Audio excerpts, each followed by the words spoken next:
I think we can all safely say we all know what a snowflake is.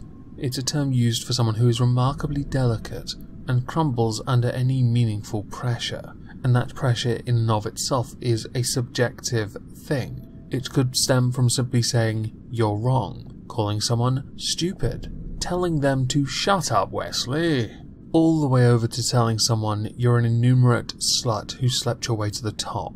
Granted, without context, that could in fact be deemed abusive. But think, context doesn't matter, remember?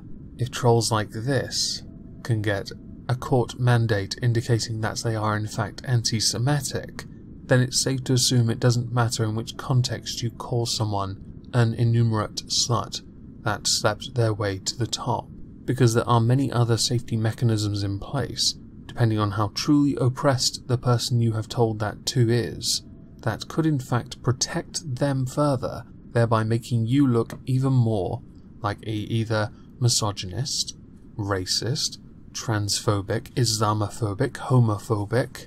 The list really does go on. For the sake of this, it was aimed directly at Diane Abbott.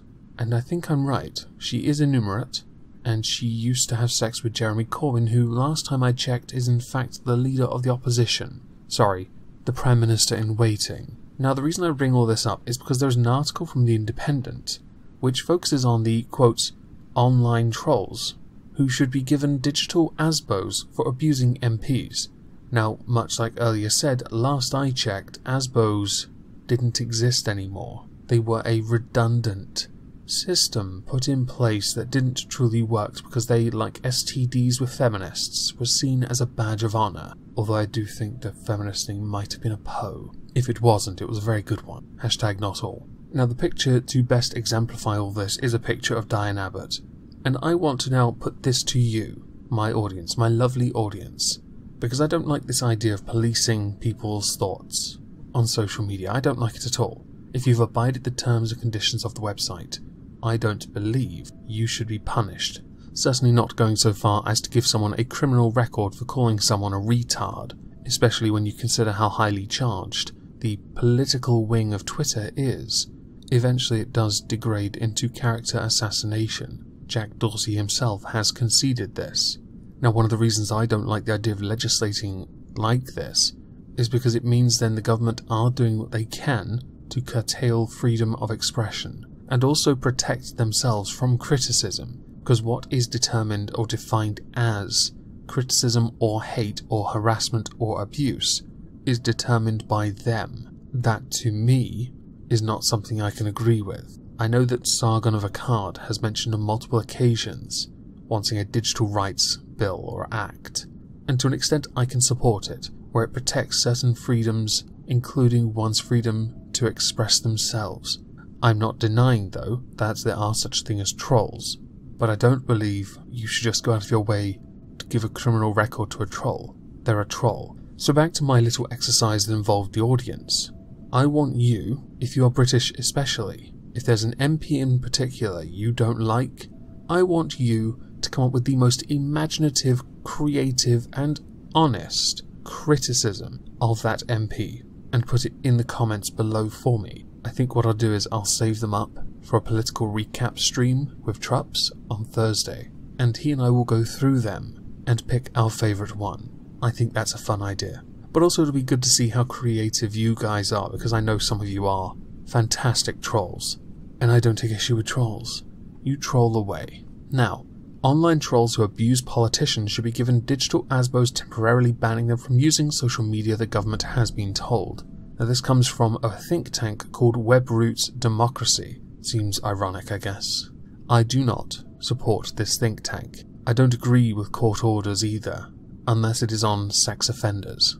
I can agree then, but when it comes to what one says on social media or on the internet in general, I stand by trusting the privately or publicly owned company to do what their terms of service say, even if we have seen on multiple occasions now vast wings of conservatives being wiped off Facebook, wiped off Twitter, wiped off YouTube. Whether you agree with them or not, this is happening. It's not even a tinfoil hat thing anymore. It has now gotten to the point where there is a legitimate concern that conservatives are being silenced either because, and this is where the tinfoil hat might come into play, because of that midterm election, or because all the major tech companies, or social media giants, are incredibly left-leaning, all of them admitting openly that they are, and that there are some that work for the company that are conservative, that are afraid to speak out because of it. It says a lot about your company's integrity when people are afraid to speak their mind. It truly is a surprise that you have yet to fire those people, cause wrongthink. One suggestion is for online antisocial behaviour orders, where people who persistently abuse politicians would be banned from Twitter or Facebook for a short period and added to an online abuser register. When you move house, do you have to tell people you're an online abuser perhaps? Or is it impossible to move your mum's basement to someone else's basement? MPs from all parties have complained about receiving death threats and racist and misogynistic slurs, prompting Theresa May to promise action to curb the streams of abuse aimed at political figures. Ministers are considering banning trolls from standing for public office. That sounds eerily like people I know. Not personally, but I think we all know who we're talking about here. Can't have that. Would the Right Honourable Mr. Dankula please stand up? Yeah, but the think tank said tougher sanctions were needed to get a grip on the spread of online abuse. Abuse is the word I take issue with. How we define it is key. Context matters. When you say context doesn't matter, like some judges have in fact done, then everything is abuse. Any form of criticism written in any way could be considered abuse. I could attack Labour's immigration policy, and someone could say, you're only saying that because the Shadow Foreign Secretary is retarded, and because you haven't said that, but you're implying it by questioning their ability to be a Shadow Foreign Secretary, you're a hateful person, and must therefore be given a digital ASBO. Digital ASBOs. Or DASBOs. That's a terrible name, isn't it? Chief Executive Arik Chowdhury told The Independent, despite all of the talk, research and media coverage about online abuse, we've seen no significant action in tackling it. I've seen quite a number of parliamentary sessions where they just talk about it. Oh, I got this tweet today. Oh, I got this one today. Who cares? You're politicians. You are public servants. If the public wants to throw abuse at you, you damn well take it. After some of the crap you've done over the years, I want to bring back stockades, because I've got some really ripe tomatoes I want to throw in your face. And a few people I'd like to stick cucumbers up their bottoms, and yeah. Some users are self-censoring to avoid abuse, while others told Web Roots researchers that the messages they receive had driven them to suicidal despair.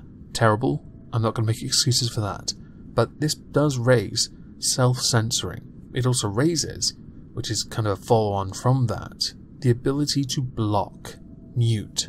Basically, Twitter and Facebook allow you to do that, to block people. It's quite a handy thing to do. Now I know someone might say, well, if Donald Trump can't block people, which is laughable by the way, then surely politicians can't either. But you really can. Ignore the court. Seriously. If you don't want to listen to somebody, block them. Seriously. Now later on it references how Shadow Home Secretary Diane Abbott received half of all abusive tweets sent to female MPs during the run-up to the election. That's because she made a number of gaffes, and they were hilarious. Honestly, they were hilarious. Some of her speeches were cringe, her debating skills were worthless, basically nothing changed there, and she proved she's innumerate, with her being one of the key figures in the opposition, and the person we all know fucked Jeremy Corbyn, homewrecker by Diane Abbott, role model for those that want to sleep their way to the top, hashtag homewrecker, hashtag low gang for life. The point is, the word abuse comes up, and this is a key point for the whole video really. Abusive, abuse, harass, meanie I guess. What is determined to be that is important, and how one gets to their point. Sometimes people can't help but insert as an insult to make a point. The point is there, but they finished it with, you idiot. When you're wrong, the frustration will set in, so it's understandable some will let that frustration go. I'm not going to make excuses though, when certain lines are crossed. It's how we determine what is and is not abuse. Context. It is very important, and it is something certainly if a bill like this ever came into effect, that context mattered. Hashtag all context matters. Hashtag no lives matter. Hashtag Diane Abbott's a slut.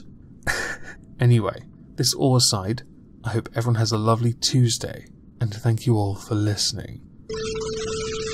Oh, goddowns. In your arse. Imagine my shock